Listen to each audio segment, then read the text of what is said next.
this episode of Punk's Talk Wrestling, we have chain wrap super kicks inside a Hell in a Cell, the inaugural Queen's Crown winner, and the solidification of the Wise Man's allegiance as we dive into our review of Crown Jewel 2021.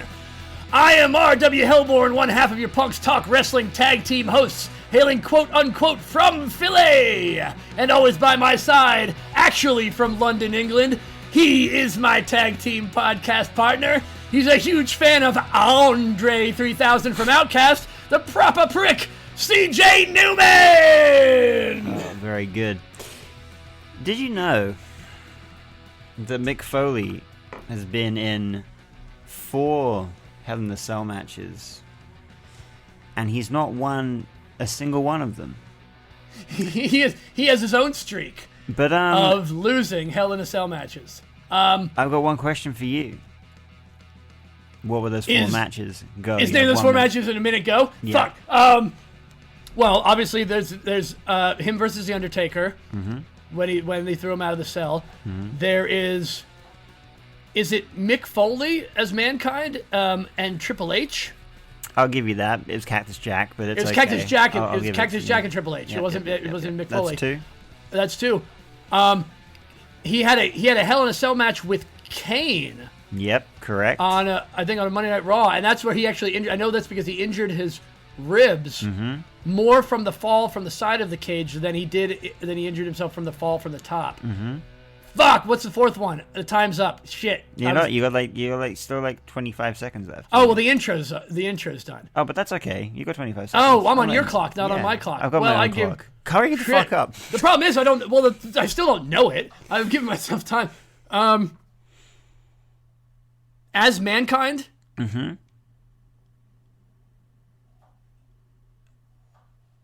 Kane, Undertaker. And you're out of time. It was Kane and Mankind versus The Undertaker and Stone Cold on an episode of Raw. Oh. And what's even crazier is the tag team one, him versus Kane and him versus The Undertaker, all happened in 1998. So he was in 3 Hell in a Cell matches that he lost. In 1 year. Yeah. 3 of the 4 Hell in a Cell matches. Yeah. Yeah, because I remember that the Hell in a Cell with Kane was after the Hell in a Cell match with I think it was it after or was it before the Undertaker? But it was on Raw. Let me find out here. Let's take a look. Let me have a look here. Oh, and we've got so Hell in a Cell would be another one. Well, Hell in a Cell's coming up. Oh, Hell in a Cell just happened recently. What? No, it didn't. When did Hell in a Cell happen this year? It didn't. I think they've gotten rid of the pay-per-view, so it's just which is good because that means it can come up at any moment. You never know. I like that. Oh shit! I was thinking elimination. Oh, that's been and gone. I think. Yeah. Because wasn't Elimination Chamber in.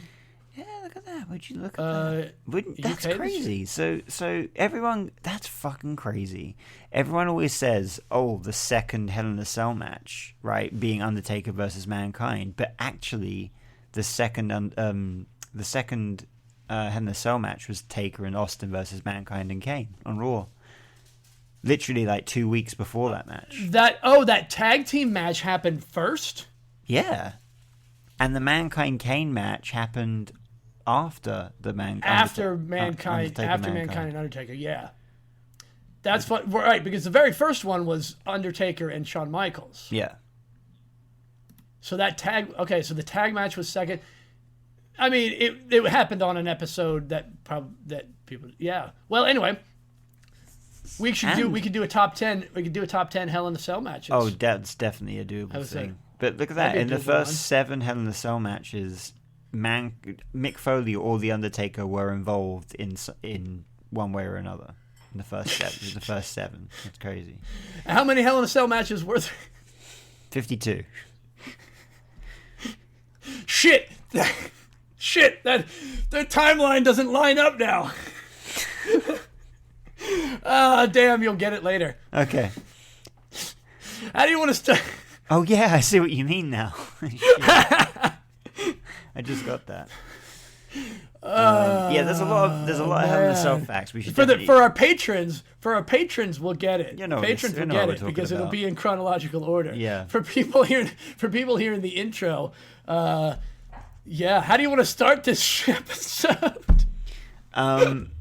Let's oh boy. I think we both lost it today.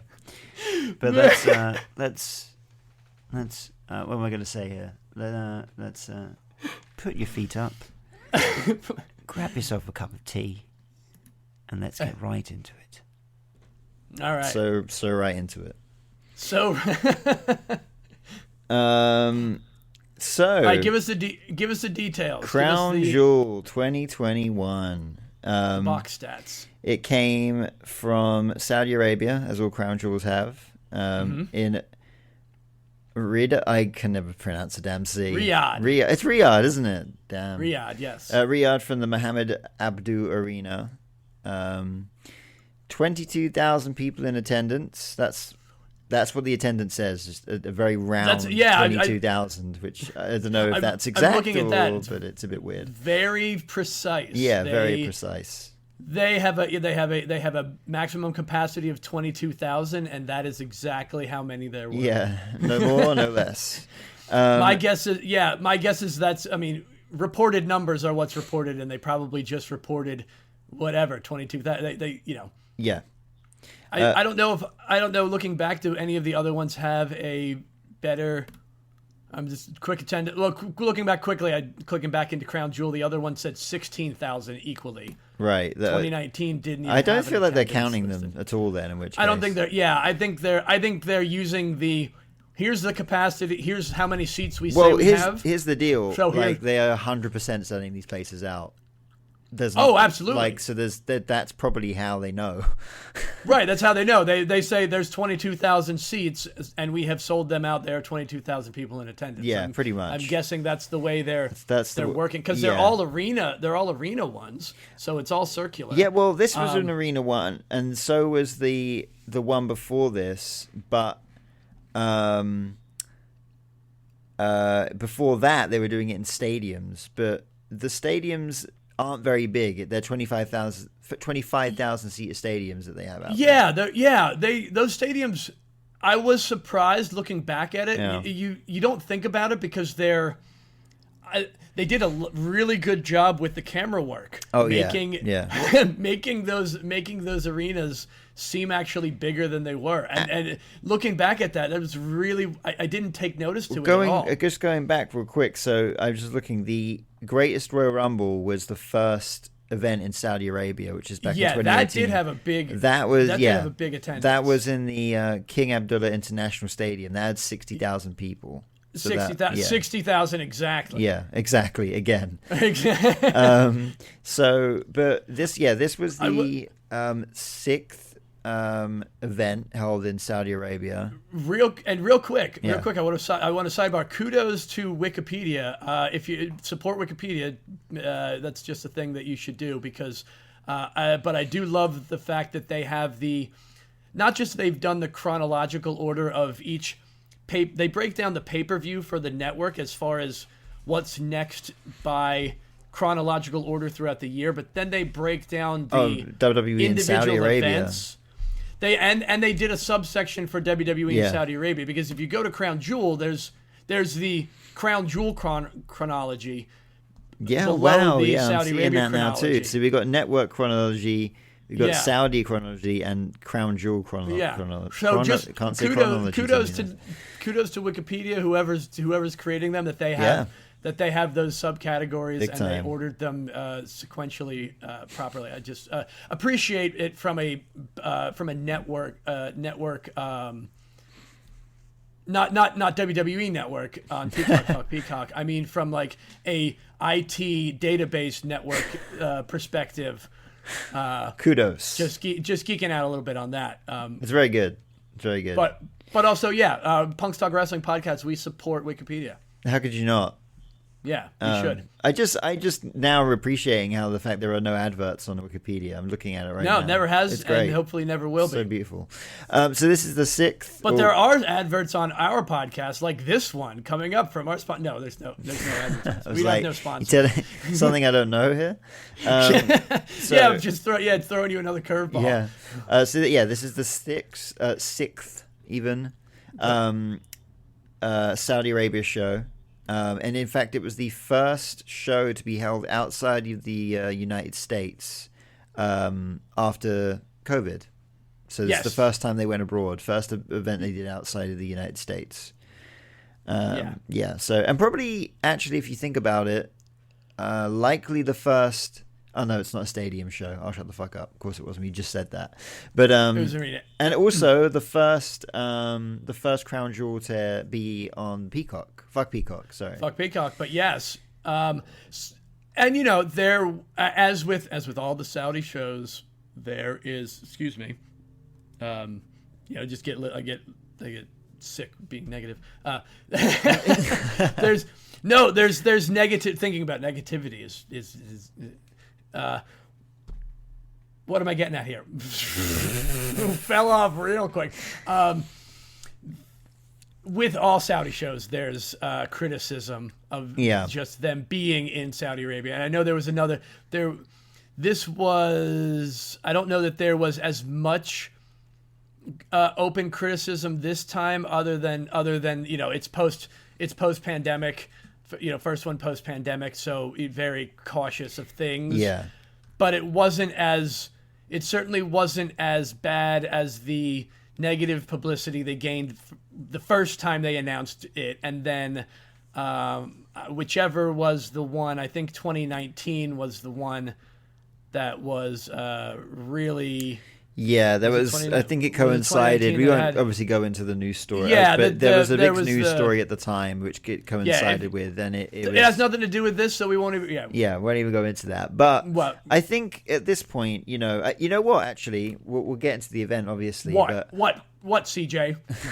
Tell me what.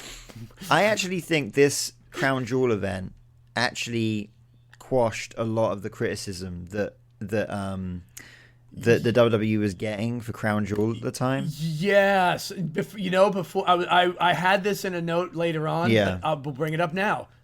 Yeah, go ahead, because I'm probably gonna just say exactly. Because I think before this event, obviously this is only the 6th one, and how many have we had at this point up into this modern day? Let me just quickly find that out for you. We have had 10. This will be the 10th one this coming few weeks from now. Yeah. So the first 5. What's that? This is the 6th one, so it's like the second 5 of 10. Right, exactly, yeah.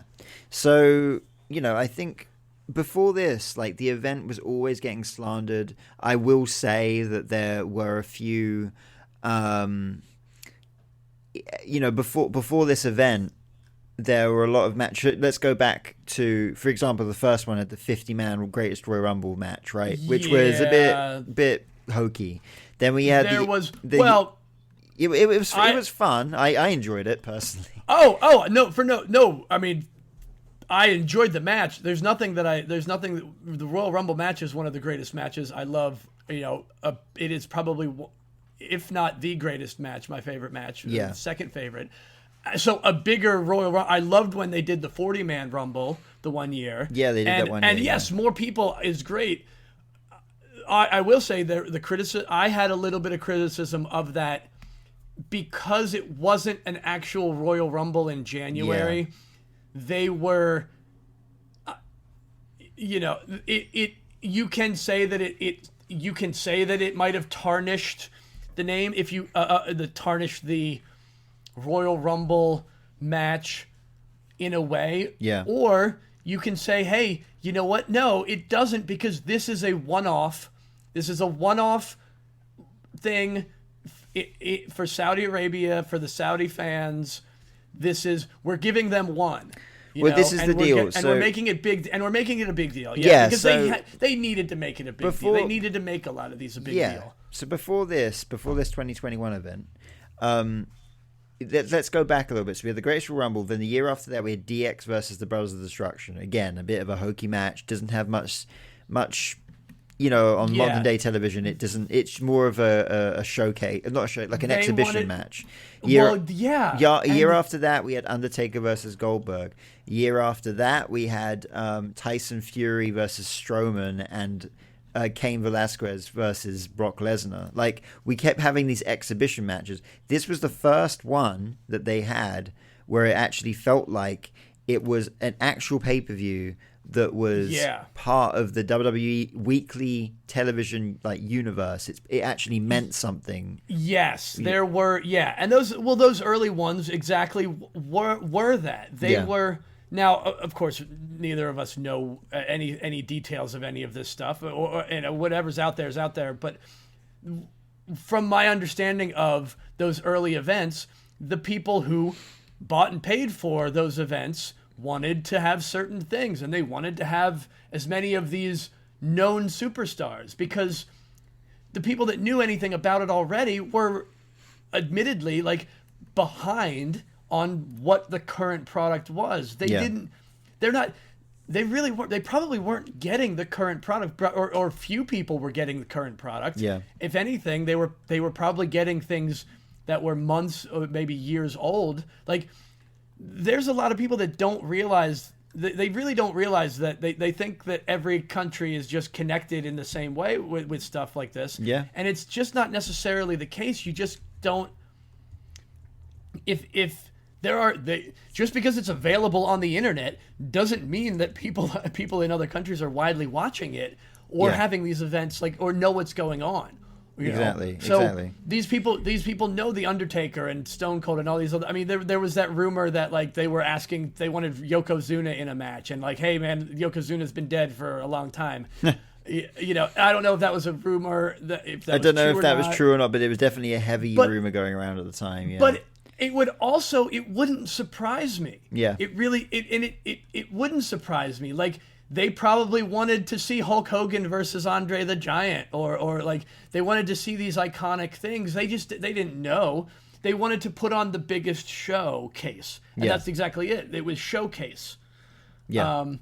And I understand some fans might not have liked it because it took away from. I can see some people saying, it took away from the normal shows. Yeah. Because you're trying to push something and you're trying to shoehorn DX into a match with the Brothers of Destruction. And how are you supposed to promote this for people that know that this is what is this? Yes, I understand it was questionable, but it wasn't. It was none of them was. Nothing was as bad as Undertaker versus Goldberg. When was that? The Undertaker versus Goldberg match. That was bad. That was bad. That was legitimate, and everybody just admits. Even the Undertaker admits that. Even the Undertaker admitted he was in no shape. Yeah. It was bad. You're right though. This is the first one that felt like it was truly connected to the storylines. Everything meant something. It was they got you to the point where, hey man, these Crown Jewel events are going to continue to happen. So we're going to make them a part. We're going to make them a part of the storyline because they have to happen. Yeah. And we have to sell both markets on this. Yeah. We still want you to watch it. And I'm sure it's hard to watch. It's hard to watch something. It's hard to watch something live in the afternoon on a Thursday. Oh, really? Really, is it hard? Yeah, try watching it at 1 o'clock in the morning every single month for the last 25 years. It's difficult when you're not in the normal time zone. Yeah. But no, I you're right. This felt like a real. It felt like it belonged with all of the other premium live events. Exactly. It did. It belonged as a part of.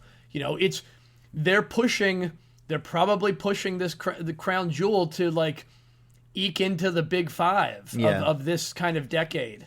The 2020s decade, I can see Crown Jewel becoming, it'll be WrestleMania, SummerSlam, WrestleMania, Royal Rumble, SummerSlam, Survivor Series, and Crown Jewel. Yeah, Money in the Bank now these days, actually. But even though Money in the Bank, I think Survivor Series precedes Money in the Bank. Crown Jewel will precede the other PLEs, because of the grand nature of it being in Saudi Arabia every year. Yeah. Whereas those other events are very specific. Yeah. Survivor Series will remain because of its heritage. For sure, yeah. But before we go, straight into the first match, I'll actually read this little bit here that says, in contrast to WWE's earlier events held in Saudi Arabia, the 2021 Crown Jewel was met with positive reviews from critics. Yeah. With much praise being directed to the Hell in a Cell match between Edge and Seth Rollins, which was the first match of the night. Well, but there was a pre-show match. There was a pre-show Pre-show match. Kickoff was the Usos in a non-title match with the reformed Hurt Business. Yeah. And nothing. And Jimmy beat Alexander. Yeah. Pinned Alexander with the Uso splash. Nothing happened there. Nothing that much was happened there. Just to get the Usos and the Hurt Business on the event. Now, I was a great match. I was really excited to watch this event because as soon as we saw the card, I realized that, and basically, Edge versus Seth Rollins, Hell in a Cell at this event was for legit my favorite match of 2021. Oh, that match was amazing. Yeah, and actually, WWE on their website voted it their best match of 2021 themselves as well. And I think this is another reason why this event really, really stood out was these matches were good. Even when we go into some of the other questionable stories. Yeah. Like these matches were actually good. Oh yeah. All around. So let's just jump into this match. I certainly can say that there's never been a Hell in a Cell match that I haven't fully enjoyed. True. Even the Undertaker, Big Boss Man, Dog Pound, what was it, like Dog Pound in a Hell in a Cell, whatever. No, that was just a Hell in a Cell. It was Big Boss Man and Al Snow had a Big Boss Man, Dog Al Kennel Snow from Hell match or whatever. The Dog Kennel from Hell match. Yeah. Still loved it. Infamous match. Love it. Put it on my list of things I love that anybody else can hate. Will never quench my enjoyment of it. No, I'm thinking of when Undertaker hung Big Boss Man, like literally around his noose around his neck. Right. Yeah. Murdered Big Boss Man in the middle of the ring. Yeah. And I bring that up only because we'll get to that. We'll get to threats of murder later. But yeah, this is a Hell in a Cell. Like every Hell in a Cell match is excellent. It's great. But this Hell in a Cell match was above the. A lot of people for years now.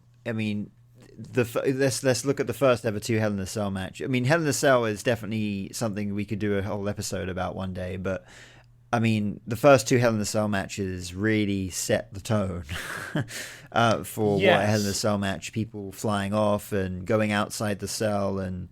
But obviously after that, the cell kind of took on more of a form where it was mostly contested inside the cell. And it's kind of crazy because even to this day, people go, if there's a Hell in a Cell match and people don't go to the top or go outside the cell, people lose their minds. And I'm like, most of the Hell in a Cell matches to this day now have been contested solely inside the cell. And don't get me wrong, there have been some where I guess it maybe could have used a little more than just being inside. But this is one of those Hell in a Cell matches where they used the fact that they were contained in that cell to their advantage, and they really made it feel like a hellacious match, which is exactly what a Hell in a Cell is meant to feel like. I'm glad they well, two of them had no need to break out of the cell. Like, that comes.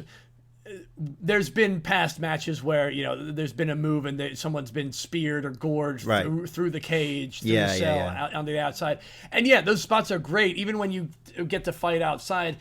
No, I don't want to see anybody up on the top, and I don't want to see anyone do what Undertaker and Mankind did ever again. No one wants to see, and no one will allow it. No one in WWE will allow it. Yeah, I mean, obviously we saw Shane jump off, but that was done with clear safety. I mean, with that was and it was, and you know what it was? It was, hey, we're not going to let someone else do something like this. Yeah, I'll take the responsibility of this bump myself. Right. Yeah.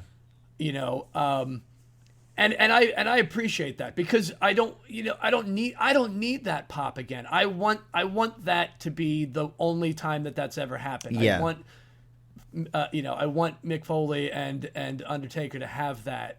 I mean, it will go down in it will go down in history, really. I mean, that's a moment it's one of those few moments in wrestling that's transcended wrestling. In fact, people that don't watch it have seen that moment, kind of like Andre, being slammed by Hogan. It's one of those moments now. You just know about it. Yes, one of the like that moment when Hulk Hogan slammed Andre. Andre. I'm an American. So. Andre, yeah. say it like you despise him. Andre. Anyway. No, Hell in a Cell.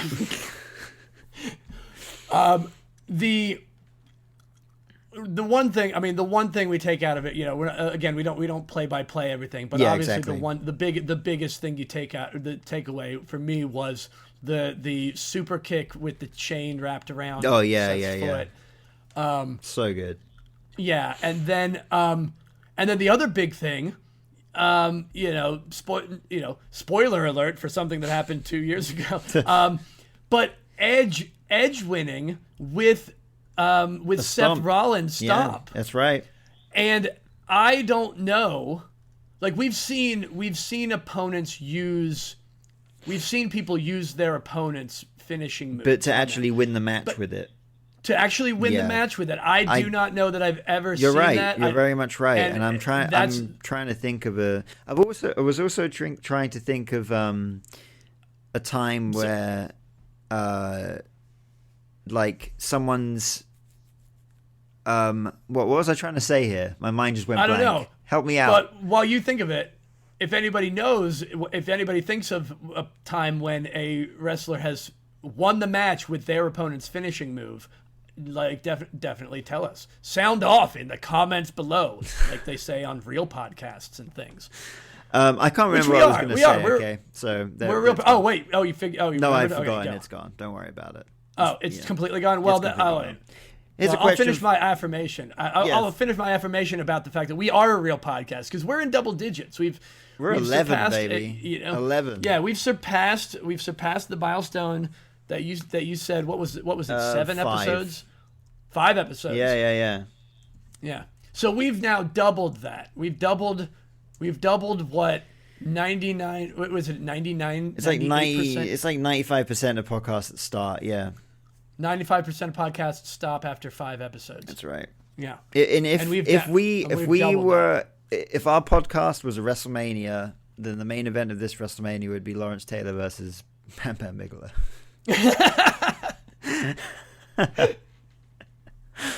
That's a lot to That's a lot to unpack there. I'm gonna have to listen to that again and rewind. That's a clip. That is a clip. That's a clip. That's a clip for the TikTok. But yeah, that's a clip for the TikTok that you can follow us at Punks Talk Wrestling. Yeah, there's nothing there yet, but there will be. Mark our words. But I didn't realize this when you make a TikTok name and you put spaces, it puts a dot in there, so it's Punks Talk Wrestling. Yeah, right. But if you search. Man.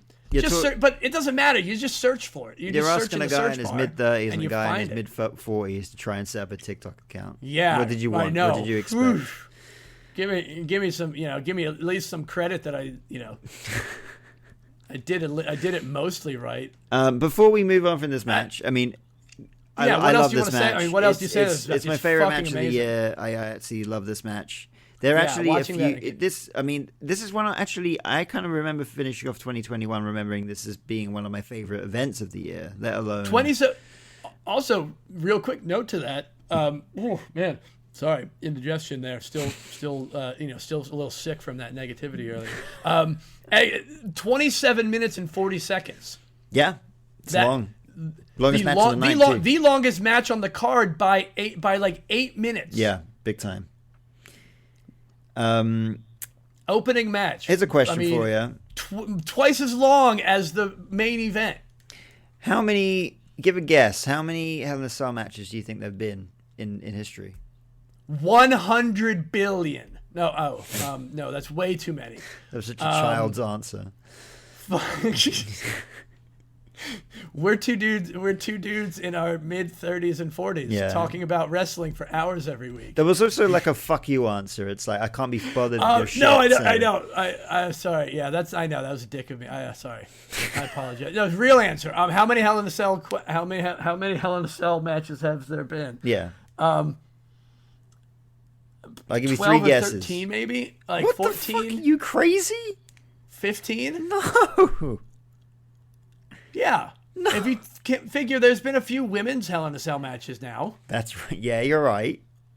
Yeah. What? Am I way off? Is way too the many? Fuck off. Not way low? Yes. Way too many? No, 15 is not. All right, I give you 2 more guesses. I said to give you 3. Wait, so. give me 2. But I couldn't hear through your laughing at me. I couldn't hear whether you said it was too high or too low. So it's too low. So I'll use, it's too low. That's too low. 50. Oh, way too low. I just said too low. I didn't tell you how. Oh, okay. See, and no, it could be way too low, but I'm just 27. Saying. Okay, but no, it's not that. 27, more reasonable. Am I warmer? Am I too low still? I mean, you're definitely warm. Yeah, warmer than. Yeah, what's that 15. like? I'm definitely warmer, but like in have you ever seen The Price is Right, American game show? We had it over here too. With oh, you do? Yeah, like, hosted by Bruce Forsyth. You wouldn't know who that is, but don't worry. Oh, you have your own version of The Price is Right with a different host. Yeah, it was called, but it was tagged the Brucey's, as in Bruce Forsyth. Brucey's The Price is Right. Yeah, Brucey's The Price is Right. Wow, look at that! I didn't know. I didn't know that they were intercontinental, international. I'm pretty sure. Although I now feel like, hold on. I wonder if that was. I wonder if that started. I wonder if yours started before ours. And no, I feel like yours definitely. So it was hosted by Bruce Forsyth in 1984 to 1988. Wait, 1984 to 1988. That's the only 4 years that The Price is Right. Yeah, and you guys had it. You guys had it from 72. So. Oh, I mean, it's still going on for us. Yeah. Oh, fuck! It's 1972 revival of a 1956 TV show. Holy fuck! That's an old TV show. Yeah. All right. Anyway. Anyways, yeah. You know the point is when you have to guess. You get the closest without going over. If I go over, then I automatically lose. You've definitely not gone over. I've not gone over even with 27. Well, you did say 100 billion, so technically. It's 100 billion. 34. Okay, you're wrong. 52. Edge versus Finn Balor at WrestleMania 39 was the 52nd Hell in a Cell match. Wow, that's a lot. I grossly underestimated that. There must be a lot. There's a lot less memorable Hell in a Cell matches than you thought. Let me wow. throw out a really random Hell in a Cell match that no one would ever remember. Well, there's probably been CM Punk versus Ryback and Paul Heyman. Oh, wait. No, but isn't that literally when the Shield? No, that was CM Punk, Ryback, and John Cena in a triple threat. Oh, John Cena. Yeah, I knew Ryback was involved. I miss Ryback. Yeah. Man, feed me more. I would love a Ryback revival. Revive back. Let's get that going. Revive back. I thought Revival was better. But he has some. The only thing I remember is that he had some very specific ideas on how the business should work. Oh, he's insane now, by the way. Yeah, so like you that's should see him on social media. It's quite. Oh, really? terrifying. Well, then maybe scratch it. Let me just clarify. I was a fan of Ryback's work. The character. I know nothing about the guy personally. All I knew is that he wanted to like unionize professional wrestlers, and I'm like, okay, yeah, that would be the end of the. I mean, let's get into it, but that's not going to happen. Yeah, that's not going to happen. You're not going to change the way the entire industry works just because you didn't like the contract you signed. Yeah, pretty much. At the end of the day. But I loved his character. I was such a fucking fan. He reminded me so much of the Ultimate Warrior. Like, he had that as a kid. Like, he could have been such a cool for kids guy, like, I'm crazy Ryback, feed me more vitamins and vegetables and, feed me more positivity and shit. He could have been so great for everyone, and I miss that. Could have been. You know who still could be though? Who's that? You could just give that entire Ryback angle. Fuck it, give him the entrance theme music, and just put Steiner's kid on the main roster with "Feed Me More." The same thing. You'd make Vince McMahon so happy to use that. I would. I just want some big dude to come out and be like, "Feed me more," ruff, ruff, ruff, and and be that big bulldoggy guy again. I love that. I love that character. I love that Ultimate Warrior guy. I love that big. Just I'm a big like. There's. Otis could be that. Otis could definitely be someone like that. Otis could, but he's. But you want someone that's like jacked, right? He's kind of bordering on the comedy. He's kind of got himself into the comedy end too far. Yeah. Like he needs to get himself. I can't take Otis serious. I never could take Otis seriously. Imagine Otis in a Vader fucking mask, man. He's like Vader. Oh yeah. He could be a Vader for sure. Oh, he certainly could. I mean, dude, put him in a mask. Yeah, get him possessed by the spirit and I don't know. Man, we are really going off the beaten track, but we haven't even gotten to this. Yeah, the second match. But I'm going to say what I was going to say anyway. It's been a long time since we had a masked wrestler that wasn't a luchador. That's true. Well, I mean, it's not been a long time. We had the Fiend. Shut up. Besides the Fiend. Besides the Fiend, a masked wrestler that wasn't a. I think you. Well, he was a. He wasn't a masked. That was a masked wrestler. That was the Fiend. That wasn't a. Bray Wyatt was a character. Yeah, Bray Wyatt was a character. Yeah, that's true. That was not a masked wrestler. Yeah. That was the Fiend. And really, all we've ever had is Mankind, Vader, and Kane. Really, if you think about it. Right. Vader is a man. It's clearly a man wearing a leather Mankind mask. was a man in a mask. Mankind is clearly a man. Kane was a man in a mask. He's wearing the mask. The Fiend was not a man in the mask. The Fiend was the Fiend. Was the Fiend. But yeah, well, and even Mankind was still a man in a mask. Like for sure. Yeah, like he knew it was It was also almost like a straight jacket for the face. So I'll give you that. I'll give you that one. I'll give you that before we'll correct that before any anonymous critics could even get to that. But you're right. Like we could have. They really tried with Karrion Kross when they brought him back. True, but that was an entrance mask. I don't count that shit. It was what? So he just only wore it during his entrance. Oh, true. Yeah, that's not good enough. That's true. They had what's his name? What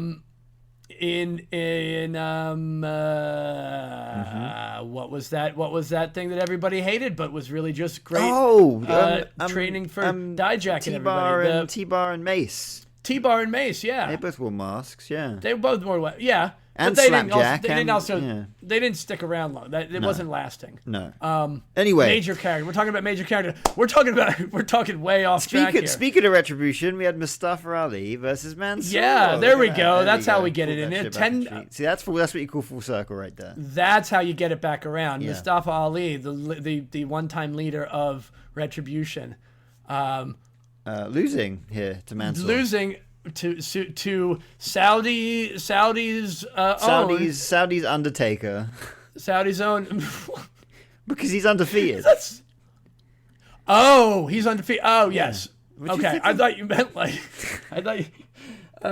okay. I would have said more like Saudi's like Shawn Michaels. Like he's a pretty boy. Oh, okay, yeah. Like, but I was thinking more of the streak. That's what I. But you were talking more about his streak. Well, it's kind of hard to be a streak at like only 2. Yeah. Like it's really not a streak until I don't know. I can't be bothered to look how many matches he had like 4, I think.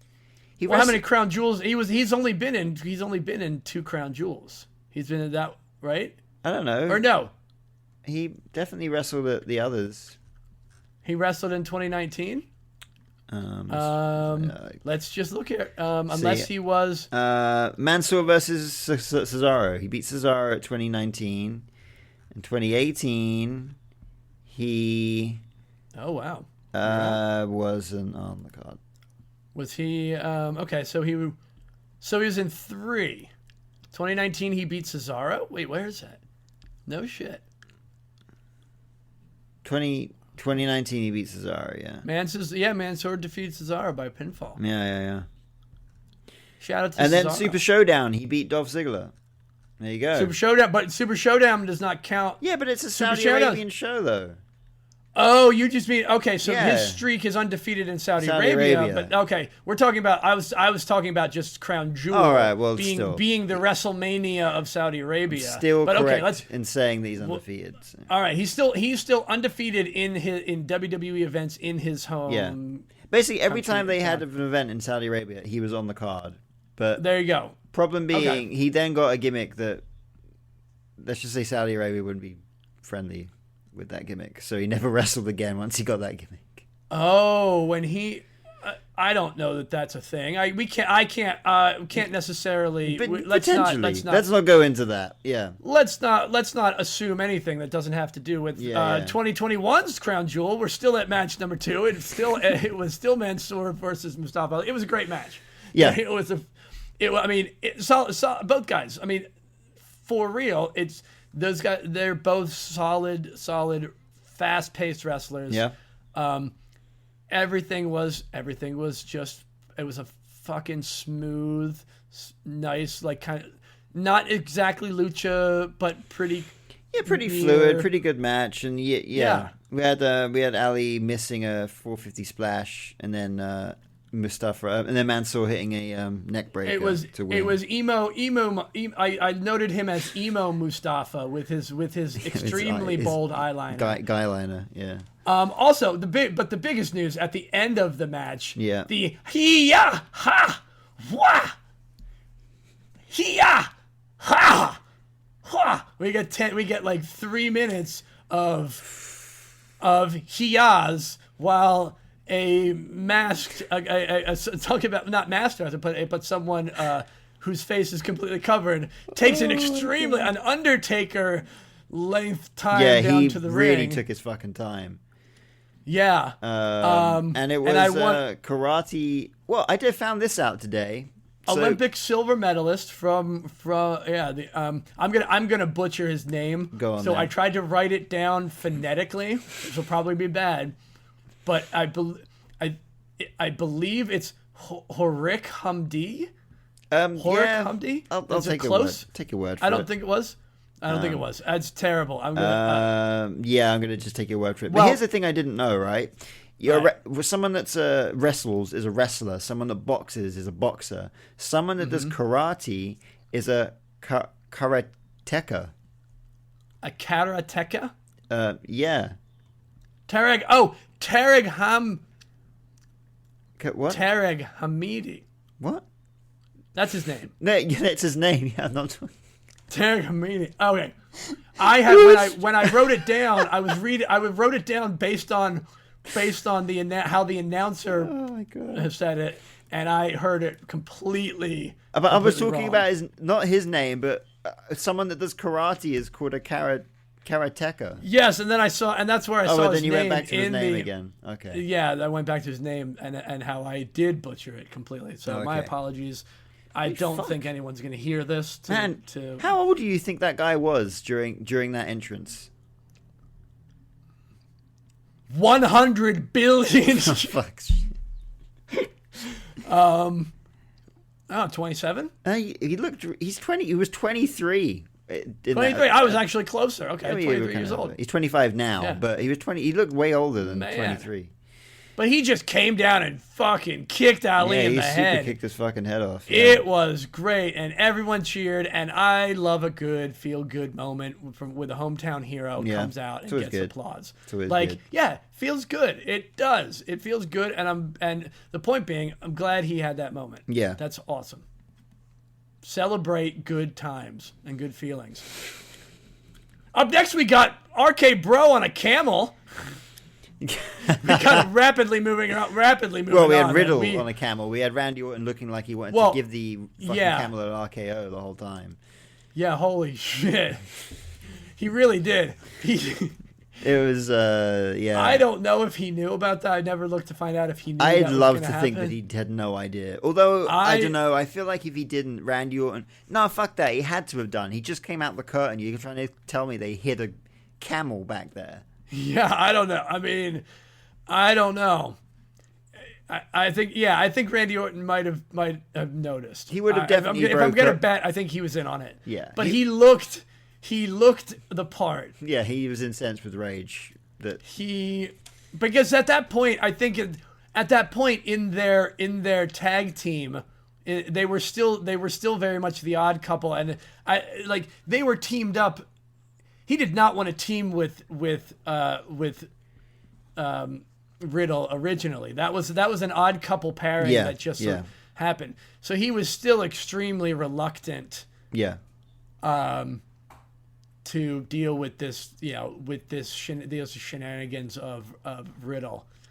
But it was great. It was Riddle on a camel, and then there was a match. But there's Riddle on a camel, so that's what I wrote down in my notes. It was an okay match. It was.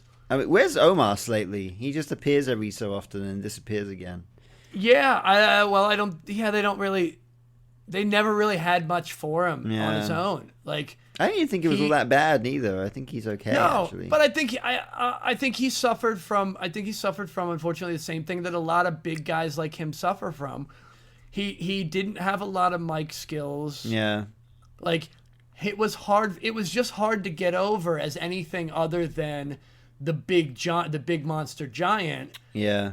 And then as soon as someone beats you, you're no longer this. He sort of just becomes relegated into that mini boss. Yeah. It's like Omos comes out when someone's calling out tough guys and wants a challenge.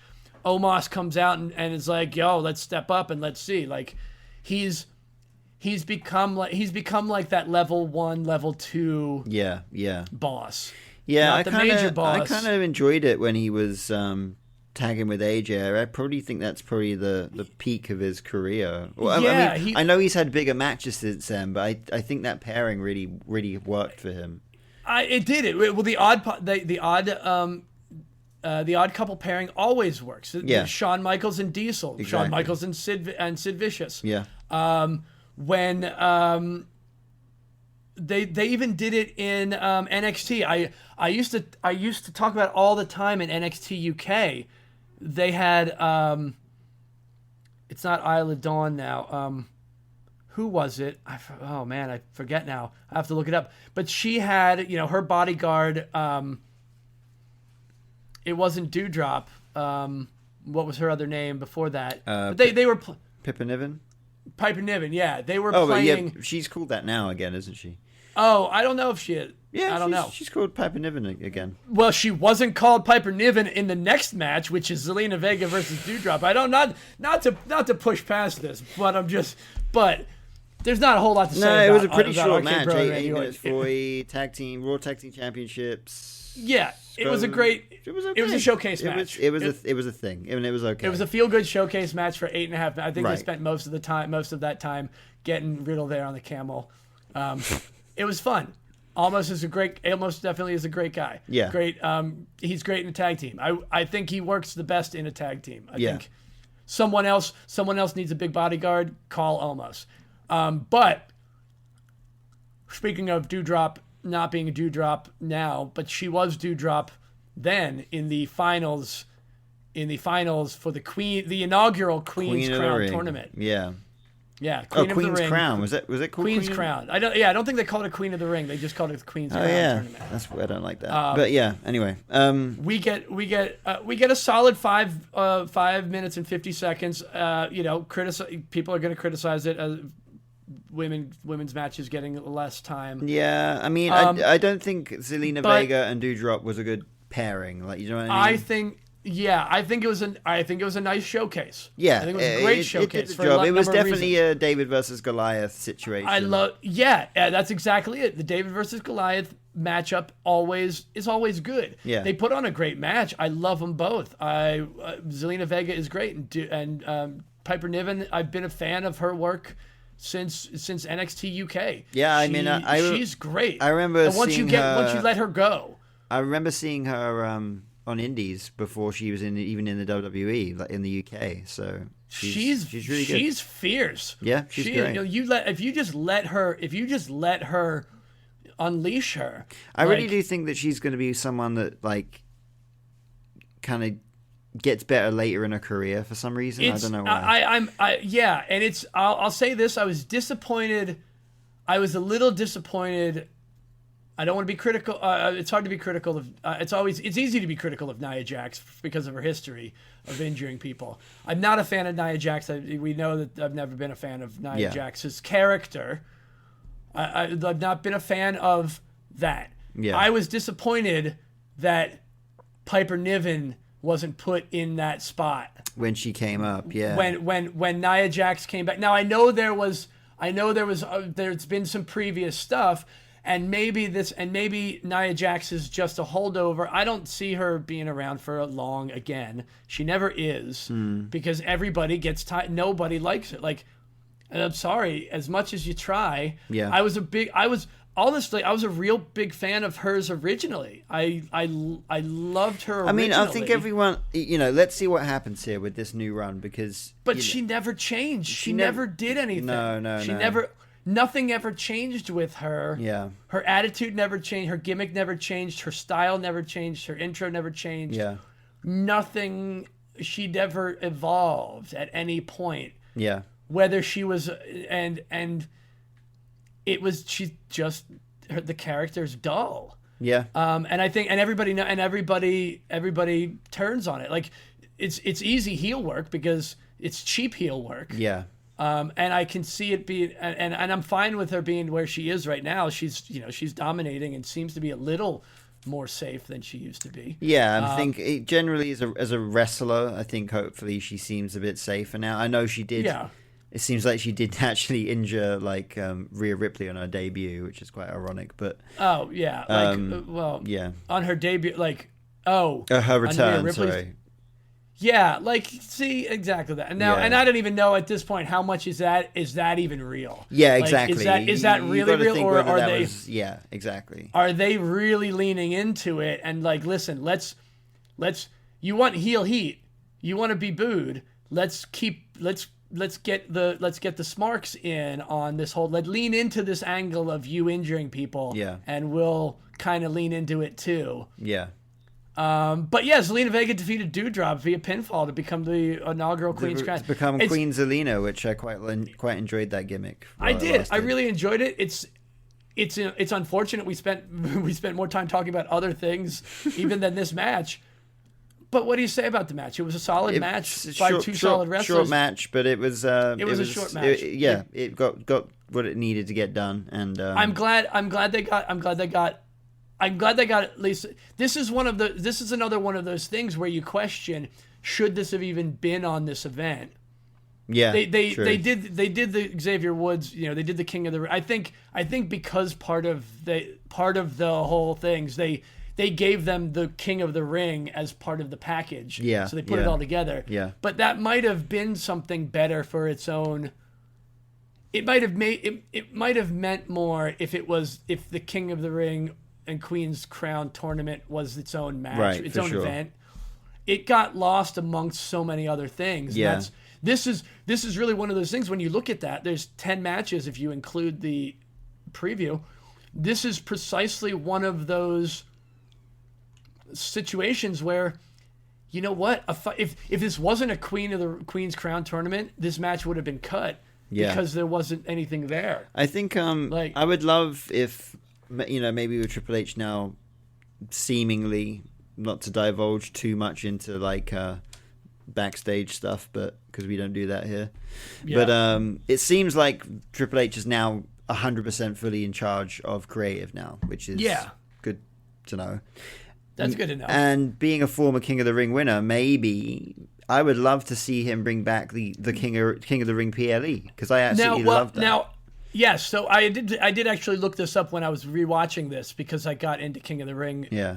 Some King of the Ring history. There was original plans to bring King of the Ring back as a PLE this year. It got, and I forget which one it got replaced by. Oh, okay. But it essentially just based on storylines and angles. Yeah. It got bumped. So it may come back next year. From the last thing that I read about it, they have no further plans for it. But that was a long time ago. Okay, well, you never know. You never know. I think it'd be great to bring it back. It's one of those things that I made a note of this. In with the other one was that I love the fact that the King of the Ring tournament just kind of comes up now. Like it used to be its own yearly event. Yeah. It even predated it predated PLE back then, pay-per-views, but PLEs, it was an event that was held non-televised for several years. Yeah. I think the thing that I don't want to happen though, if they hold the King of the Ring every year, is for someone to be plastered with the King gimmick again, because it's a bit dry at this point. Well, yeah, that's sort of what happened, and I think it can work if it's the right time to do it. Well, it depends as well. I noticed that if a heel wins it, they take the gimmick. If a face wins the King of the Ring, they kind of poo-poo it a little bit, except for what we'll get to later. Oh yeah. Well, these are both Zelina Vega was face, and she very much went into it. She has a face pop, and she, by all means, she really went into it. And I do love when the characters get into that gimmick shift. Yeah. Because it's a reset. Yeah. That's what I love about these things is they give the winner an easy, quick reset, because you've just won a tournament where now you're the king or queen. One thing I would love to see, change your character, change everything about you, change your attitude, change your moveset, change your entrance, change the way you interact with people. I would like to see, if they did the King of the Ring again, I would love to see when they do King of the Ring again. They will. Yeah, they will. But if they make it their own PLE, I wouldn't mind seeing it like they used to do it, where there's an 8-man tournament. It happens on one night. Because then you have the two finalists wrestling 3 matches in one night, and by that match, I did like that. Yeah, it was good fun. I like that.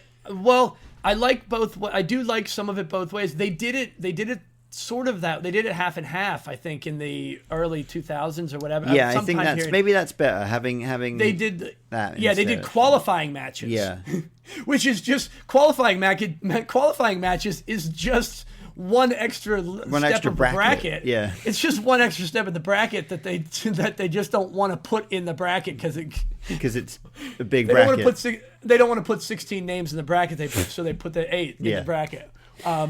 I do like it. Yeah, I do like that, because you get that's one of the few times you get some people have to wrestle 3 matches in one night. Yeah. It's a great part of what makes it unique. Yeah. But I also like, and you could do that. That's the other thing. You could do that on one night. You could do an entire tournament one night of Raw if you wanted to. Yeah, you could do it. Yeah, but Raw being 3 hours now, you could just do a King of the Ring episode of Raw. Yeah. I like the idea that it comes up randomly. It's almost like a little chaos bubble. Yeah. And that's sort of what I would love to see. That if we're dream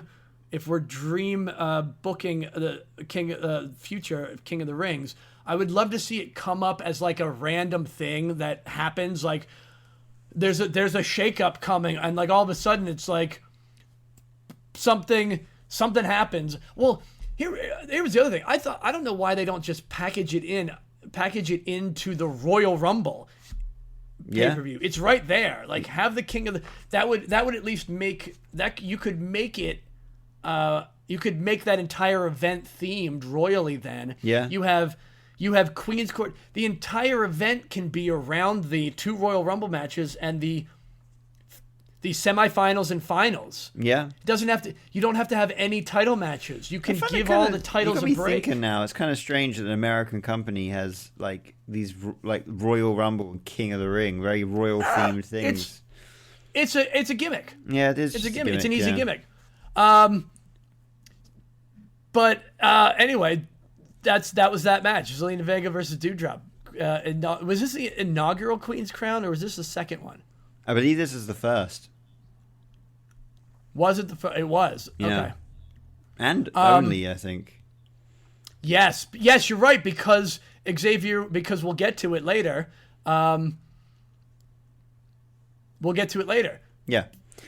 Next match. Up next we have Goldberg attempting to literally murder Bobby Lashley. This was, I always thought this, and I still think it now. This was Goldberg's best match in his like this later run in his life. Yes, it was. 150%. It was good that it was a no holds barred falls. That's, by the way, that's a stupid name for a match, a no holds barred falls, because every fucking Falls Count Anywhere match is, of course, no holds barred. So I don't know why you're telling me it's a no holds barred Falls Count Anywhere match. Actually, God, maybe I'm the anonymous podcast critic. Yeah, maybe you are. Got my fucking eyes on you.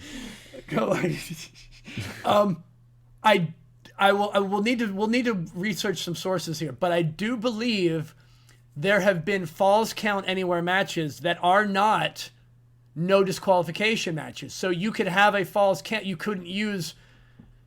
But that's always presumed, though, because every Falls Count Anywhere match I've seen is just like you can fucking do anything. If it's a no they use no holds barred. There's multiple things in this pay-per-view that we can add to our rules. Someone take note of this. This is something we need for the rules episode. Because it's the titles of the matches and what those matches really entail. There is something specific about no holds barred matches. And because they use this sometimes, like when they say an unsanctioned match or something like that. There is, I don't know what it is, but there is something specific about it that does make it uniquely different to just Extreme Rules. Or it definitely it feels it sounds dangerous, doesn't it? Yeah, sort of like exactly. It gives another level of danger because it makes you think of things like, does that mean like they could do a pile driver that's been illegal in the WWF for years, like something like that? Yeah. That would be like something like, but we'll do some research. We'll say we'll do some research, and we'll probably forget about it unless someone calls us on it. But you're right. That's confusing. I do believe there's Falls Count Anywhere matches that have happened that are no disqualifications. Anyway, moving on. I really like this match. I actually thought, as I say, by the way, at this time I absolutely adored Bobby Lashley. I thought he was awesome. I just absolutely loved Bobby Lashley. I still love Bobby Lashley. I think he's great. I love the fact that they let them work together. This was the second. Was this the second one? Yeah, because the first one's when Bobby took out his son or something. Yeah, and I love that they gave them time. Again, because I was very critical of Goldberg's return at all. I didn't want. I have no interest in seeing. Yeah, I don't anymore. Ever. Still, I think this is the only match. This was like one match where I was just like, "Fuck," he was really good in this. He did a really good jackhammer. He was like, he. It was by far his best because he didn't have to rely on. It didn't have to rely on being a wrestling match. Yeah, exactly. And Bobby was in prime. Bobby Lashley, I don't know how he continues to get better. Like, he's just in prime condition all the time. And I don't, he definitely Goldberg being able to work with a big guy like that, and just being able to wail on each other, power moves. I mean, it was a big guy versus big guy match. It was, But I kind of find it crazy that Bobby Lashley's 47 years old, because he debuted in the WWE in 2005. That's wild. He is 2 years. He is older than me, and he is in far better shape than I am. He doesn't look like he's aged either, like at all. No, it's that alopecia thing. It's. I don't think that's it. I think it's probably that he's very healthy and has proper skincare techniques, routines. I don't. Anyway, what do you want to say about an 11.5-minute Goldberg versus Bobby Lashley match? A big guy match, like. But the fact that they let him, God. I couldn't get past the angle. I can't get past what you just said. I'm trying to rapidly get past it. That's the funniest thing you've said in this 11 podcasts in. Click that, yeah. We'll clip that one out. So funny.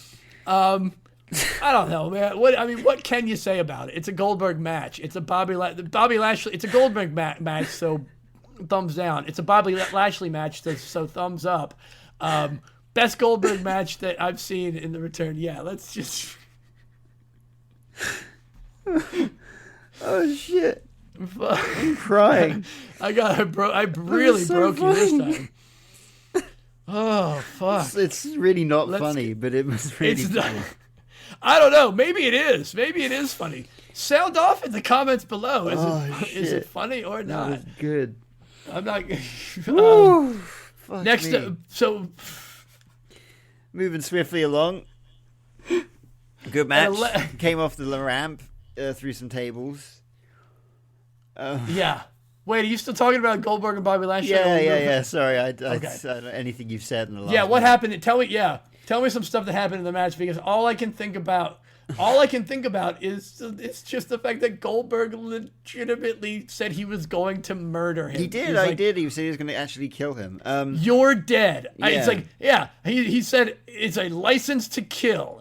I do remember. I can't remember who it was. It was either Paul Heyman or Eric Bischoff. I feel like they were talking candidly once, and they were saying, if one thing that wrestlers should never say in like a promo or leading up to a match is that they're going to kill the other person, because it's something you advertise that you cannot fulfill.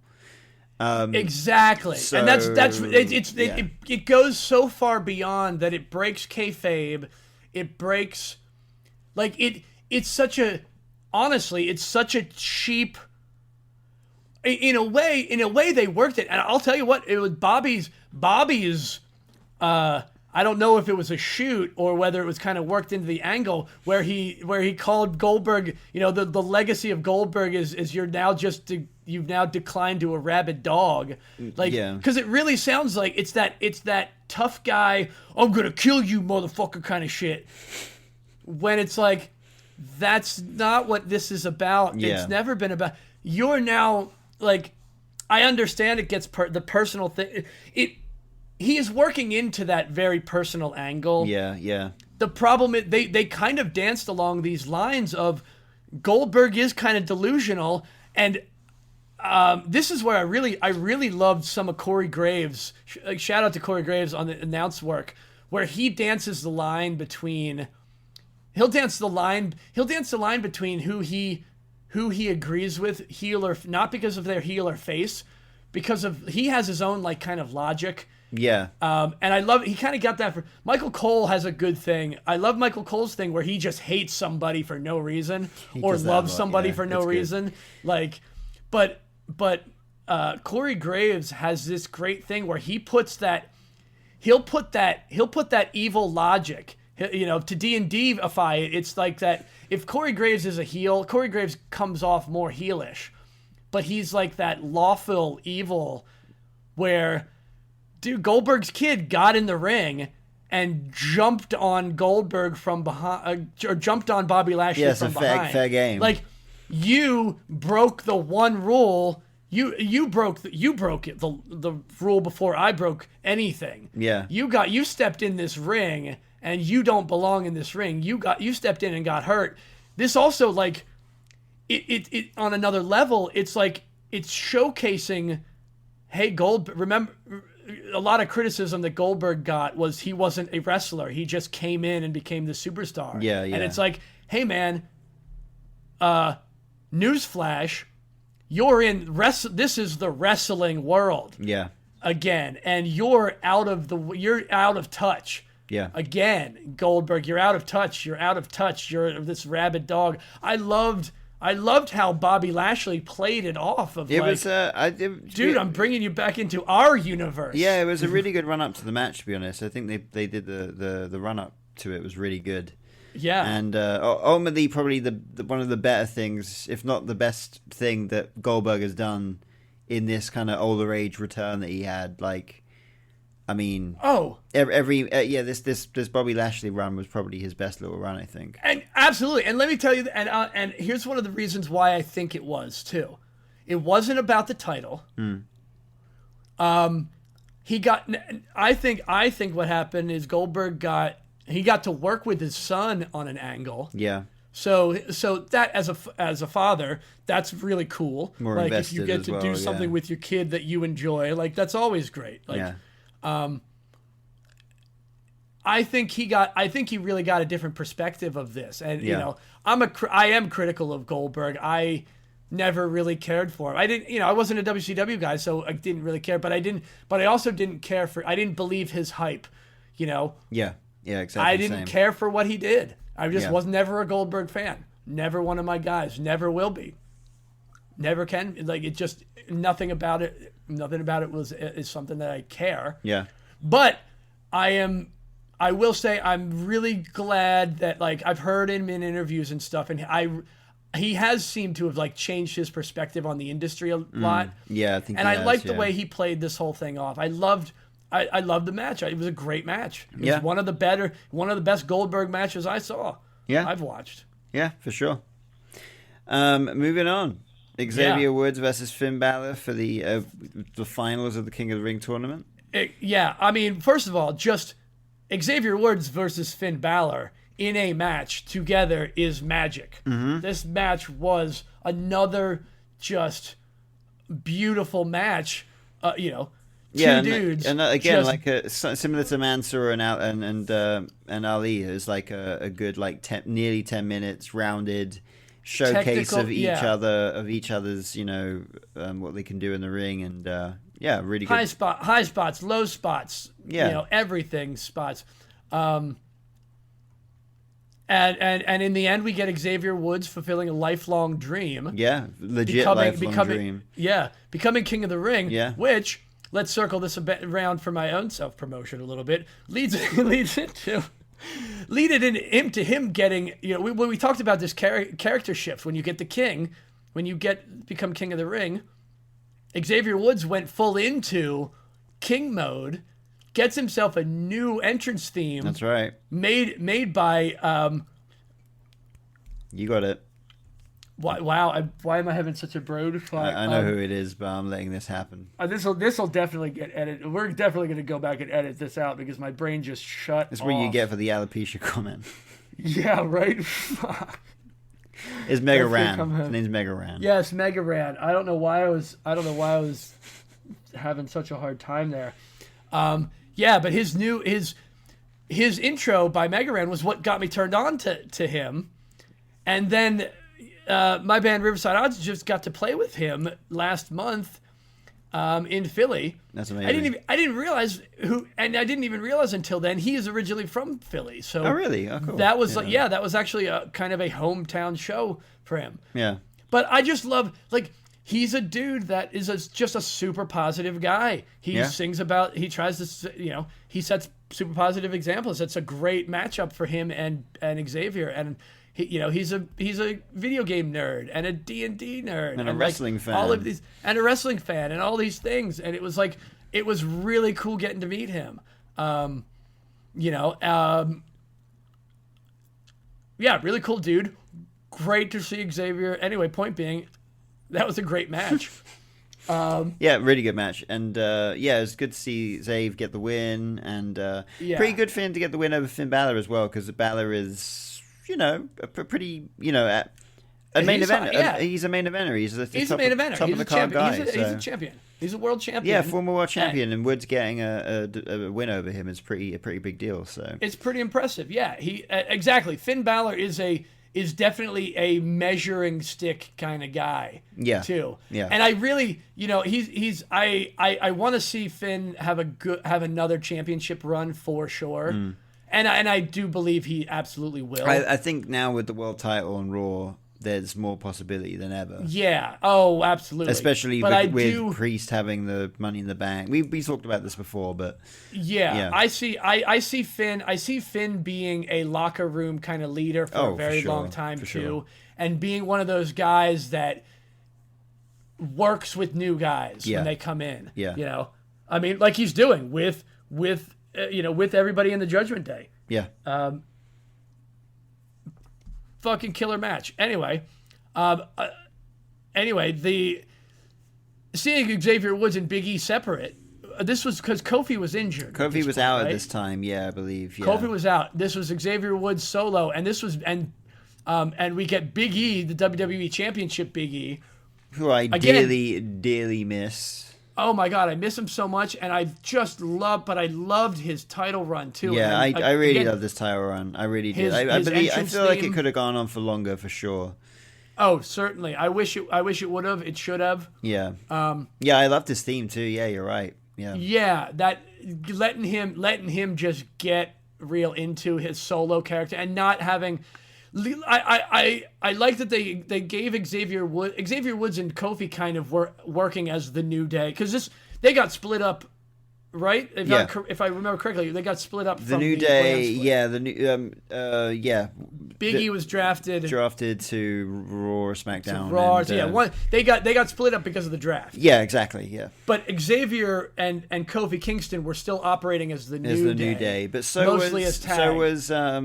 I mean, if you in this match, like he has the New Day written on the front of his gear. Yeah. So they were he was still New Day representing, but Big E was on his own on Raw. Exactly. On SmackDown. Was it Raw? On SmackDown. It was Raw. No, you're right. It was Raw. One of those two. Yeah, one of those two. But yeah, he was on Raw representing the New Day. And watching this match again and seeing where Drew McIntyre is now, again at Crown Jewel, again battling to get himself in this spot. Yeah. Like Drew's work to get back to the heavyweight championship or any title. Yeah. Has been going on for a while. Yeah, it has been. It's been a long road. Yeah, since he's lost that title during the pandemic. I mean, here's the thing: he's never been a world champion in front of people yet. In front of actual people. So I think it's a long road coming. I do believe that he'll get it, but it will be at the cost of being a heel. I think because he will kind of snap to get what he wants. I think so. I think it has to. Yeah, and I think it has to be. But I also think that works. Yeah, I think that works for sure. I think that works best for him. It's basically trying so much, being like morally good in order to get what he wants, and then eventually he's just like, "Well, fuck this." It's just like, "Screw this! Yeah. I am taking it." Yeah, he has to become that morally ambiguous. I'm just in it for me. Yeah, I'm not necessarily heel. I'm just in it for myself. Yeah, which is kind of what he is doing now. He's definitely more of a heel character. Well, not really. That's exactly it. He's just making his own choices, like as if he's like. It's almost breaking kayfabe in the sense that he's like, I figured out, I can see wrestling from the outside, and I know what heels and faces are, so I'm going to do what the fuck I want, kind of thing. Yeah, it's cool. I'll say this is probably the only time Drew McIntyre has ever been in the stretch muffler submission hold. I don't think anyone else has the capacity to. Other than Big E would have the ability to do that. Yeah. I mean, maybe Brock Lesnar could, but that was ridiculous. That was the spot of the match for me. Yeah, for sure. But man, Big E and I mean, they just tore it down. 13 and a half minutes. They just... Big E's matches, man, his world title matches from this time against, like, Drew and power, against, like... all power, like, his all matches, the his match against Roman Reigns from around this time as well was amazing. And, like... Yeah. I definitely miss, like... I mean... I don't know what the status is with Big E, and it's kind of up and down. And I know that he's he's in good health, but I don't know if that means I haven't checked in a while. I have wrestle. a buddy. Yeah. But a buddy of mine is hope. friends with him, so I know I can check in and I should see how he's doing. But yeah, I mean, I really hope we get to see him in the ring again one day because it's me definitely too. If not, it's definitely a career cut way too short. That's for sure. Yeah, for sure. Yeah. But amazing match. Big E retains and continues his WWE Championship run. That's right. For the time being. This card was super stacked. It was also long. It's a nearly 4-hour event. Yeah. Yeah, it was extremely long. Yeah. Like it was WrestleMania length. Yeah. One night WrestleMania length. Yeah. Becky Lynch, Bianca Belair, Sasha Banks in a 19 and a half minute triple threat. Yeah. Give it like second longest match of the night. Still longer, 7 minutes longer than the main event. Yeah, true. I mean, all Roman Reigns Brock Lesnar matches are pretty short. They're just brutal. Yeah. Apart from maybe that match where the ring got like tipped upside down. Yeah. I love that match. So Becky Lynch, did you notice Becky Lynch's shirt at the time? Did you take a notice of what was what her new shirt? It was yellow. Yes, bright yellow. Big and I Time need to look it Bex up. or something like that. Big Time Bex is back in your town. Right. And how similar is that to the bloodline is now in your city? Yeah, you're right. It was Big Time. It was not back. It is now in your town. Like it's like it was exactly Big Time Bex for Bloodline. Yeah. And they just switched town to city. Yeah. But was exactly the same slogan. Yeah. So yeah, look that up. Okay, that's pretty cool. Yeah. Other than that, I mean, an amazing match. Again, highlighting the fact that women are wrestling in Saudi Arabia. Once again, yeah. Second match of the night. I think this was the before this they hadn't had two women's matches on one night, so this was the first time. they had only had one. Yeah. This is now two. And I think going after this, I may be wrong. Let me find out, because after this was Elimination Chamber, and I believe we had the women's. There were three. There were three women's matches on the neck. In fact, there were 6 matches on the main card at the Elimination Chamber event, and half the card was women's matches. Oh yeah. So that says a lot. And that's was like great. One was a tag match, one was a 6 women's Elimination Chamber, and one was a singles match. So that's like a lot of women on one card in Saudi Arabia.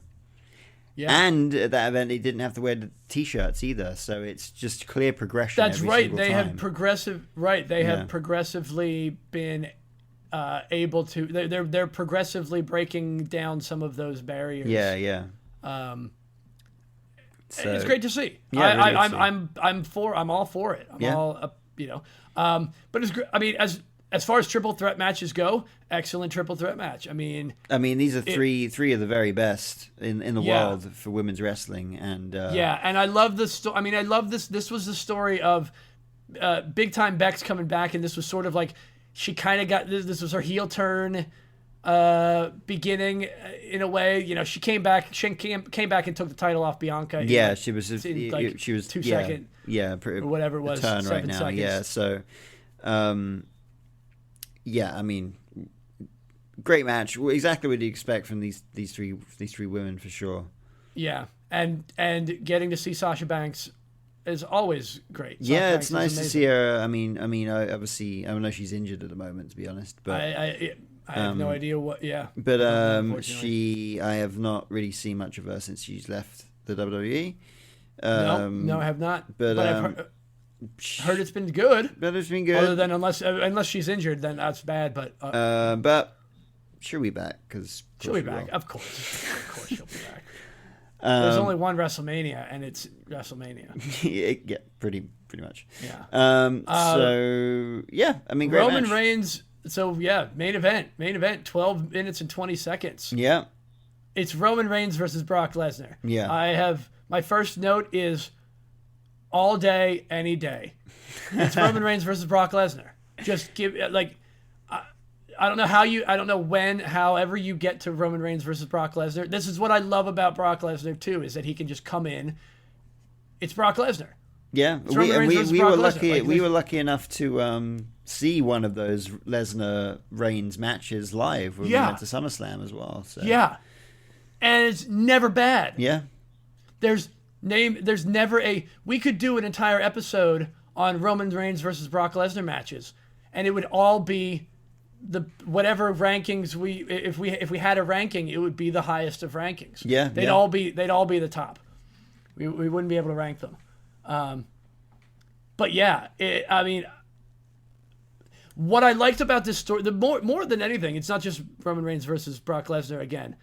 The angle of the storyline at this point, because now it's Roman Reigns, the head of the table, with Paul Heyman, and this whole angle was around when Brock Lesnar showed up unannounced and called into question. This is when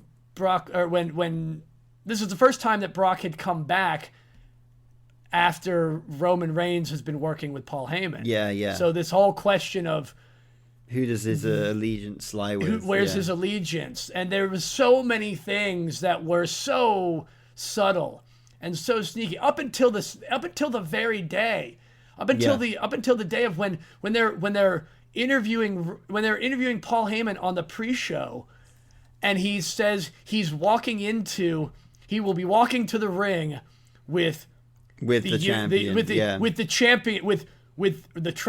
champion Roman Reigns, and I will be walking out with the champion. Yeah. That's such a good line, isn't it? Like, yeah, and it's like, it is just so, he's so wonderful at playing on those little bits of those little pieces of cilantro, those little pieces of coriander, every week. Every fucking week. That's the coriander of the week right there. Was his little. Yeah, that's very good. I quite like that. That's gonna be that'll be our new thing. The coriander of the week. Coriander of the week. Coriander of the week. Right now. But obviously, we had Heyman slide the title belt in the ring towards the end of the match. Oh. Which was brilliant because it was perfect placement. It was right between the two of them, and it was like, who did he mean to send that to? Yeah. Also, if you noticed, when you would see him at ringside on the hard camera, he was standing in the middle of frame. Yep, exactly. Whereas whenever he's actually he knows exactly what he's doing, man. He's more off to the right. He's more in the upper. He's more in the upper right. But that's the great thing about Paul Heyman, man. Every single move that guy makes, he knows. He thinks about everything he's doing. Every single thing he's doing. More coriander. Coriander up to the end. Yeah. Coriander to the end. My God. But we get so this is also early on in the universal reign of Roman Reigns. They were talking. I think this was 400 days. He had just passed a year. Yeah, basically. he just passed a year. Yeah. And they were talking. He was and this was his. I think you were about to say what I was about to say, so I'll let you say it. What's that? I'll agree with you. I don't think I was. Oh, he was about to beat Brock Lesnar's record. Oh, right. Okay. Yeah. Brock Lesnar was I think Brock Lesnar was up into 500 something, and Roman Reigns at this point was over a year. It was 400.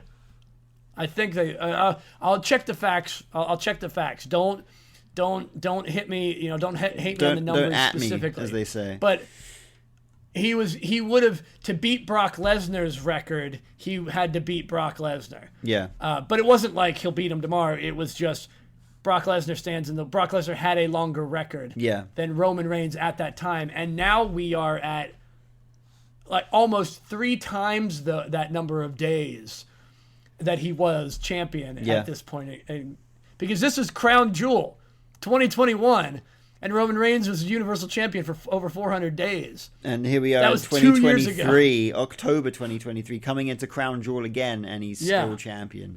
Yeah, 2 years later. What a freaking world we're living in, huh? Yeah. For professional wrestling. So, of course, spoilers, he leaves as Universal Champion after some shenanigans. Yeah. Bloodline, the Usos run into the end, double super kick Brock. Oh, this was the other note.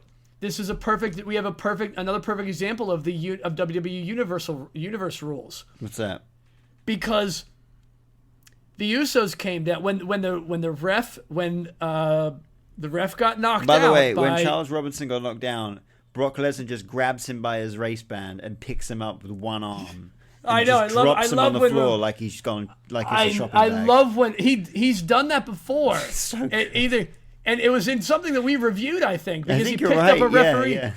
He picked somebody else up off. I think it was in a match. Yeah, and he picked them up. He picked them up off the floor, and threw them into the ring. From the floor. What a beast! Or it might not have been a match. It might have just been when he was beating people up. Yeah. But I love the Brock Lesnar picking someone up by the back of their belt and throwing them. That's great. Move. But then, so when the next referee came down, you saw the size of that ramp. Yeah. You know there is no way possible, and the ref, and you're coming down a ramp at an angle, so you see. I would contest. You see everything, but wait, hold on. Let me get to it though. No, hold on. But or let me tell, or then you tell me what you have that might be different than what I'm thinking. The ref runs down. Every time you've ever seen a new ref come in, they run out from the back. Yeah. From gorilla position, just like all the wrestlers. They have to run down the ramp. Yeah. So you're telling me he would have seen that happen? That referee absolutely saw the Usos super kick. Okay, there's more. But here's the thing. I haven't contested it. It might be the same thing. Okay. The point is, the referee, he is not an official referee until he enters the ring. That's what I'm saying. That's what I was that's why I knew we were going to say the same thing. I knew you were going to agree with me. You cannot. That is one of the rules of the WWE He universe. Could see anything. He could see anything. He could have seen. Doesn't matter. He could have seen Goldberg kill Bobby Lashley, and he couldn't. But that referee cannot rule on anything that he doesn't see. That's right. He can't rule on anything he doesn't see, and he can't rule on anything he saw until he becomes the official referee. Right. And he is not the official referee until he enters the ropes. Yeah. Till he is in the ring. That is it's like a barrier of, there's it's like a barrier of jurisdiction. Bubble. Exactly. Think of it that is the courthouse. Like, you have no jurisdiction, or you can't. It's inadmissible evidence. You have no power here. But it's one of those perfect examples of those rules that he saw it. Yeah. You know he saw. There's absolutely, because he had to be looking in the direction he was running, and directly in front of him was two guys super kicking Brock Lesnar in the face. Yeah, and he's just got to run in, pretend he didn't see it. Yeah. Oh fuck! Man. It was great. But hey, what a pay-per-view. Definitely, I think one of the best Saudi pay-per-views that there've been. Definitely, probably one of the better pay-per-views from 2021 for sure as well, in my opinion. So, yeah. They put a lot, and this goes back to what we said earlier. They treated it like a real part of everything else. Earlier they were treating them like these special events that were outside the realm of everything. Like you said, these showcase events of these stars against things and these matches that don't have any real bearings. Yeah. This felt like it belonged within the WWE universe itself. Yeah. And hands down, go watch it. If If you got Peacock, fuck Peacock. But if you do, while you're saying fuck Peacock, go watch it. If you're anywhere else in the world and have the WWE Network, watch it on that for sure. I don't know what else. We got anything else on that? No. It was a solid pay-per-view. Yeah, solid, pretty much pay-per-view. I mean, what happened after that? What was? I don't even know what was. Where did the storylines go to after that? I mean, what the event after that? Well, because the event after that was Survivor Series, and I believe we were still doing Raw versus SmackDown. So actually, that just says right here the events of the roster the event. So the rosters draft didn't take place until October 22nd of SmackDown after Crown Jewel. Oh, Jesus. Some rivalries, such as the one between Biggie and Drew McIntyre, ended at Crown Jewel as Biggie remained on Raw and McIntyre went to SmackDown. Oh, there you go. Draft also impacted the King of the Ring Queen's Crown Tournament as going to Crown Jewel. King of the Ring winner Xavier Woods had represented Raw, but joining the SmackDown roster the following night, while Queen's Crown winner Zelina Vega had represented SmackDown but moved to Raw. Oh, this was also when Becky Lynch and Charlotte Flair got switched and they had to do the title swap. Yeah. Oh, yeah. I remember that. That was quite cool, actually, because they had a bit of beef with each other. Yeah, that kind of didn't actually go anywhere. No, because I don't think that was how the script was meant to go. I think they legitimately... There was something... There was something weird. Yeah, something weird. Something weird happened with that whole thing, because there was that whole thing of Charlotte like throwing the title down. Yeah. And I have to go back into it. If anybody that's listening knows about those events, talk about it. But yeah, man, that's a great... Oh, so what we've got to do next... Mm-hmm. That's the pay-per-view. What we still have to do next is decide on next week's podcast. So I guess we're rolling a D12, right? Yeah. So what we decided before we started recording. Yeah. You do that, and I'm going to grab the dice. You go get the D12. We were talking about Halloween Havoc. Halloween Havoc just kind of came up because we were looking at the schedules and what was the wrestling events that were going on. As the recording of this, night one of NXT's Halloween Havoc is happening tonight. It hasn't started yet because at the time of this recording, it's 6:43. We were just chatting about Halloween Havoc and decided we're going to go into a Halloween Havoc review for next week.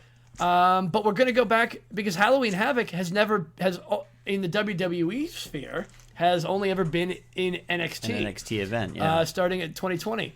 And it just so happened that if you include all of the NWA, the first two NWA Halloween Havocs in 89 and 90, that comes down to a nice chunky 12 total. And it's not often in the D&D world that you get to roll D12s for anything unless you're playing a barbarian. I do miss my barbarian. Shout out to our old D&D group. Yeah. So we decided we're going to go with the 12. You got your D12? Are you back, Chris? I'm back, and I got a D12. Okay. There you go. You found your D12. Get that chunky. I'm jealous of you. I'm jealous of you because I miss rolling D12. I'm going to play the next... 1989 to 2000, every year between 89 and 2000. So that's what we're looking at right here. Yeah, but man, I do miss my barbarian. We really should get together for another game. We should definitely. We totally didn't get together for the game we planned. We keep trying to anyway. Yeah. Here's what we need to do. Mm-hmm. Instead of trying to get together to actually play a game, we just get together to roll characters. Yeah. Because that's really what that's what the fun part is, right? That's the fun part. Speaking of rolling, all right, here we go. Can you roll hear that D12. Can you hear that? No, I didn't hear it. That's a horrible sound, actually. It doesn't sound like dice. It doesn't sound like a dice in my hand. It sounds like something else. I'll take a digital dice. I'll take like here a we sample. Go. And we are getting Halloween Havoc. Halloween Havoc. I rolled a 3. Halloween Havoc 1991. Oh, 3. That's the first WCW branded Halloween Havoc. One, yeah. From October 27th, 1991. Yeah. With looks like the main event is Lex Luger versus Ron Simmons in a 2 out of 3 falls match for the World Heavyweight Championship. Wow, a Harley Race in Lex Luger's corner and Dusty Rhodes in Ron Simmons' corner. Wow. Holy shit. This card Damn! looks so Holy bad. shit! Just quick, real quick, we're gonna see Steve Austin versus Dustin Rhodes Yes. for a singles match for the WCW World Television Championship. Oh my god, this is great. This is so good. I'm so going to enjoy this freaking card, man. Wow, there's going to be a lot The of Halloween Phantom. There's going to be a lot of things that I'm just not even going to know about. Same. Like, oh my god, Oz. It's freaking Kevin Nash as Oz. Before he was Really? Kevin Nash, he was just called Oz. Oh my god! Yeah. Wait, you don't even realize this. Did you look at match number 1? Sting. Match number 1 is the Chamber of Horrors match. Oh my god, yes. With Sting, El Gigante, and the Steiner brothers versus Abdullah the Butcher, Diamond Stud, Cactus Jack, and who did we just talk about earlier? Fucking Vader. Big Van Vader.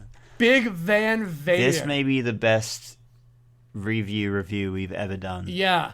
I might have to call up a buddy of mine who is a big Vader fan, and when I rewatch this, like have a rewatch with him. Yeah. I don't know if we've got time for it, you and I, between now and then. We may not, but if we can squeeze of time to just rewatch it together, that would be the best. This looks like such a fucking stupid This card. is going to be great. It was such a great idea. I am really glad you thought of that. I'm glad we looked it up and you saw, and you know, because you're the one you mentioned, when you looked it up, we were just looking at all of the events total. Yeah. And it was like, and we were including the NXT versions, and that just didn't come out to anything that you could roll on at one dime. Exactly, and I thought it'd be also nice to do something a bit more. We haven't covered anything like pre-2000, so we also haven't covered anything that's not strictly WWE. Yeah, exactly. Because we're a WWE centric podcast, but Yeah. this allows, actually, this is what's great about this, doing it this way, is this allows us to venture into, it's stuff that the WWE owns the library of now. Yeah. It's not current, but it delves outside of the realm of just WWE stuff. Yeah, exactly. So look at this. Episode 11, episode 12, it's going to expand. Yeah. Look at the episode 12, roll the D12 for episode 12. We rolled a D12 for number 12. This is great. Look at that. Yeah. What's that? Oh, the only other thing I got to do is I got to plug the Instagram. As always, plug the Instagram at Punks Talk Wrestling on Instagram. Oh, and Plugging- actually, I completely forgot to mention it at any other time during the podcast, but I'm going to a freaking WWE house show on Sunday. Oh, shit! Yeah. What? Yeah. I'm going to a no house shit. show. That's awesome, dude. Yeah, I'm going to Wembley Arena to see just a Sunday Stunner, as they're calling it these days. Sundays. Okay, well then we might have to get some quick reviews of that. We'll delve into that. Yeah, I'll take note of the card and we'll delve in. Yeah, that's rad, dude. I didn't even know that. Yeah, that's what I was saving for the pod. I didn't even realize they were over there in the UK again. So is that? Yeah. I guess SmackDown, are they over there already?